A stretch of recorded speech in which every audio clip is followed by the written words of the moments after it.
What's up, Taiwan? I'm Reece Ayers with news from here in Taiwan and around the world. Travel agencies are reeling after Taiwan raised its travel alert to China, Hong Kong and Macau, telling Taiwanese citizens not to go unless absolutely necessary. It's the first travel advisory Taiwan has introduced since the pandemic, which stops just short of a flat-out ban. Joyce Tseng has more. Cross-strait ties getting worse as travel agencies in Taiwan worry over the government's decision to up its travel advisory to China, Hong Kong and Macau, urging Taiwanese citizens not to go unless absolutely necessary. 旅行业是蛮伤害的，说是不是不要一下子跳那么多级？跟大陆那边联系的结果就是没有影响，就是如期出发。 Taiwan has raised its travel alert for China to an orange warning, the second highest alert effective immediately, citing various changing national security laws by Beijing. It's just short of an outright travel ban. Just last week, new guidelines from Beijing threaten the death penalty for advocates of Taiwan independence. There were already concerns for the safety of Taiwanese travelers to China after a member of a tour group was detained there for several days. 如果政府没有因应状况去提醒国人注意危险讯号的话，是政府失职。 Beijing has been upping its coercion of Taiwan with military drills and suspension of tariff reliefs since President Lai Ching-te took office in Taipei in May. China analysts say Beijing's increasing use of legal means to reject Taiwanese sovereignty shows that it sees Lai as a real threat to its goal of unification, but that wielding its laws in this way could work against China in the long run. This has some potential for it to impact folks that aren't just Taiwan citizens, but all of the rest of us. And countries that send people to China or maybe to third countries that are friendly with China, you know, it puts in Beijing's court this decision to determine what is a Taiwan independence activity or not. Cross-strait analysts say by creating an environment where people are afraid to travel freely in China, whether it's for business, study, or to visit loved ones, hurts opportunities for political and personal dialogue, a risky path forward for an already tense relationship. Ethan Chen and Joyce Tseng for TaiwanPlus. Health officials are warning that Taiwan's COVID outbreak could worsen quicker than expected. They say it may peak in mid-July, up from previous predictions of August or September. Officials expect up to 100,000 infections each week, though most patients will only experience light symptoms. Authorities have announced plans for prevention, including refining hospital care and importing more medicine. There are currently no plans to reinstate mask mandates, but wearing one is encouraged. More than 30 people who fell ill after taking faulty supplements have launched a class action lawsuit that may reach courts in 2 countries. John Van Trieste has this report. Are these nutritional supplements to blame for a series of sudden kidney illnesses across Taiwan? Over 30 people who say their health suffered after taking them have joined in a class action lawsuit against the Japanese manufacturer's Taiwan branch, and they aren't ruling out a lawsuit in Japan if it can't pay. Dozens of people across Taiwan reported poor health after taking red yeast rice supplements made by Kobayashi Pharmaceutical earlier in the year. They join a string of consumers hospitalized in Japan, where 5 people are believed to have died after taking the supplements. Tests have found unexpected compounds.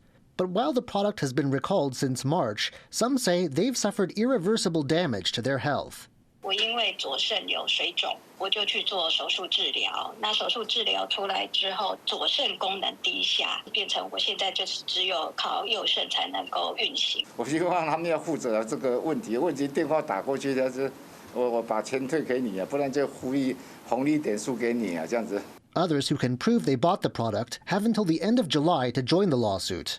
The consumer rights group behind the suit says this is because not all consumers may have developed symptoms right away. 我们的损害可能不是立即的，那会不会在若干时日之后发生什么样损害，我们不知道。我们能够做的就是提起这样的团体诉讼，来为消费者争取该有的权利。In a year of food safety scandals, this Consumer Protection Association wants to make it clear to companies that if they sell unsafe products, they will be held to account. Scott Huang and John Van Trieste for TaiwanPlus. US President Joe Biden and former President Donald Trump have exchanged barbs during a live televised debate. In a much stricter format than previous years, candidates' microphones were muted after their response time was up, though that didn't stop rebuttals from getting personal. Observers expressed concerns about Biden's shaky performance, while Trump was criticized for repeatedly dodging questions. The candidates were quizzed on a range of topics, including the economy, abortion, immigration, foreign policy, their own health, and ongoing international conflicts. I've never heard so much foolishness. This is a guy who wants to get out of NATO. Are you going to stay in NATO? He's going to pull out of NATO. The idea that we have, our strength lies in our alliances as well. It may be a big ocean, but are we ever able to avoid a war in Europe, a major war in Europe? What happens if, in fact, you have Putin continue to go into NATO? He never would have invaded Ukraine. Never. Just like Israel would have never been invaded in a million years by Hamas. You know why? Because Iran was broke with me. I wouldn't let anybody do business with them. The world's largest military drills have begun in the waters around Hawaii. Known as RIMPAC, the exercises involve dozens of countries, including the US and Israel. The drills come as tensions are rising in the Asia-Pacific region. Jaime Okan takes a closer look at their significance. Well, a few hours ago, the United States announced that its largest ever naval exercises, RIMPAC, are officially underway. Now, RIMPAC is actually an acronym. It stands for Rim of the Pacific, and that's because the majority of the countries taking part in these exercises sit alongside the rim of the Pacific Ocean. Countries like Indonesia, Japan, Canada, the United States, Mexico, and even down here to Chile. Now, all these countries convene in the middle of the Pacific Ocean in Hawaii for 2 months of exercises. And Hawaii is actually where we're going to be next week to get a closer look at these exercises. But the drills are not just focused on Asian countries alone.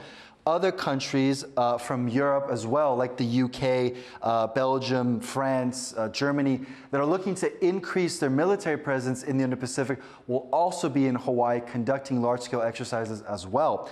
Now, to get a sense of the scale of these exercises, 30 warships as well as 150 aircraft will be carrying out these exercises, as well as 25,000 total personnel. That's the total of the 29 countries that will be in Hawaii that are taking part of these drills. Now, earlier I spoke to Jessica Taylor, a security analyst from the Atlantic Council in Washington, D.C., and I asked her, what is so significant about these large-scale exercises? I think as we more and more are kind of coming to the conclusion in the region that a lot of different countries are having the same threat perception, then it's very important for us to get together and make sure that we have the interoperability to operate together. It's also a time for us to have an opportunity to gain trust and build trust between militaries. While senior leaders might know each other, every year militaries and personnel switch out in different regions, especially for the U.S. So it's very important to ensure that we have readiness, and we do that by ensuring that we have regularly scheduled exercises. Now, Jessica, I want to get your take on this Indo-Pacific region. It's such a dynamic area with tensions running high in the Taiwan Strait. You have the clashes between the Philippines and China in the South China Sea. And you also have these continued weapons tests from North Korea around the Korean Peninsula. I want to ask you, how do you think countries are going to approach an exercise, an opportunity like RIMPAC, and sort of to try to manage this area? So I think even just bringing up which threat we're talking about, you really, hit on something that's very important, that for this exercise specifically, that because there's different threats, it provides this opportunity to get together and exercise as militaries for a diversity of threats. I would say in the near term, especially as we get closer to the U.S. presidential election, there is real concern on the Korean Peninsula for something to occur around the U.S. presidential election. And I think more so there's concern around increasing tensions across the strait, but that something happening on the Korean Peninsula is more of a near-term concern, where something across the strait is more so, as the Defense Department, the pacing threat, something that we're concerned about for years and possibly a decade or so to come. But I think there's also the concern, like we're not exactly sure if something happens either across the strait or in the Korean Peninsula, if either China or North Korea would take advantage of that opportunity. That was Jessica Taylor, a security analyst from the Atlantic Council, speaking with our reporter Jaime Okan, who'll be following the RIMPAC exercises in the following weeks. Violent scenes in Kenya's capital Nairobi as police fire tear gas and rubber bullets into protesters demanding the resignation of President William Ruto. The country has seen days of unrest, with the Parliament building set on fire after the government proposed a bill that would hike taxes on essential goods. The president has scrapped the bill, but protesters are still calling for his removal after more than 20 people were reportedly killed and hundreds injured during the protests. EU leaders have re-nominated European Commission President Ursula von der Leyen for the bloc's top job. Von der Leyen is known for her strong support of Ukraine and hawkish attitude toward China. The endorsement came during a summit in Brussels, where they also selected former Portuguese Prime Minister Antonio Costa as the next president of the European Council and Estonian Prime Minister Kaja Kallas as the next Foreign Affairs Chief. The European Parliament is set to vote on the nominations next month. A team of school children is heading out on a sailing expedition around Taiwan. With the help of their teachers and scientists along for the ride, they'll be studying the seas and cleaning up marine trash. John Van Trieste has this story. For these kids from Ilan's Yueming Elementary School, an epic voyage is just over a week away. With their teachers and a team of 5 scientists, they're set to sail all the way around Taiwan in 2 sailboats, stopping at ports and offshore islands along the way. The journey will take them 28 days and see them travel 2,000 kilometers. There are some pre-departure jitters. 怕自己途中会呕吐等等的事情，但是我相信我绝对不会吐的，因为我以前搭船都没有吐过。因为没有过这样的经验以及体验，会让我觉得很好奇，也会感觉很紧张。But this is more than just an adventure. The scientists on board will lead the students in taking all sorts of measurements in the sea, from temperature and depth to salinity levels. They'll also be monitoring and hauling up marine garbage, observing microplastics on the ocean surface, and surveying the pH and oxygen levels of seawater. 然后呢，他们会携带价值250万的科学仪器，然后上我们的帆船，跟着小朋友一起航行。在过程中呢，会教导孩子们去观测洋流、波浪、海水的水质，还有无菌的特性等等。And this won't just be a learning experience for the young sailors. The plan is to visit 36 schools along the way and invite 500 kids and teachers aboard to help clear the waters around Taiwan of trash. On July 5th, the expedition begins.